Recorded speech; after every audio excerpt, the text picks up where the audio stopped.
You won't even miss the grill after you try these fall off the bone oven baked ribs. It's your girl Jennio.Vittles, and we're gonna get right to it. I'm gonna start with our rub. I'm using Weber's smoky and sweet seasoning. I'm using about 2 tablespoons of this. And I'm coming in with McCormick Grill Made Smokehouse Maple Fire, about 2 tablespoons of that as well. Also have Kinder's Wood Fire Garlic Seasoning, using about 2 tablespoons of that. And then for a little color, I'm gonna come in with about 1 tablespoon of paprika. I have Kinder's Caramelized Onion Butter Seasoning. I'm gonna use about 1 tablespoon. Actually, it looks about 2. And lastly, I'm gonna come in with about 2 tablespoons of light brown sugar. If you have dark, that works just as fine too. Now you're gonna go ahead and mix that all together. Now I'm using 2 racks of ribs. This is why all the seasoning. I found a pack of baby back ribs for under $7. We went right with that. You need to first remove the membrane in the back, put your finger underneath, and then slide your hand underneath, and then quickly just pull up on both sides. Do not skip this step, okay? And then now we're gonna prep and get ready for our seasoning. I'm going to be using some mustard. If you have yellow or Dijon, I'm using yellow mustard. I am going to just take my brush and paint it in like a masterpiece, okay? And then I'm going to come in with my seasonings that I mix together. Mustard just serves as a binder, okay? It's not going to taste like mustard. Just trust me.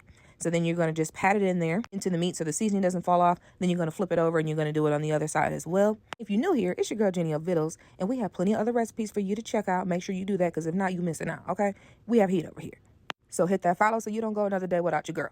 Anyway, preheat your oven to 325 degrees because we're going to be cooking them kind of slow. I have 6 tablespoons of butter that I just sliced into little cubes like so. And then I'm going to come in with about 2 tablespoons of some honey. I'm going to drizzle over the butter, flip them onto the butter until the rib side is facing up. And then I'm going to use my foil and cover it tightly. I bake for 2.5 hours. Actually, 2 hours and 20 minutes I did.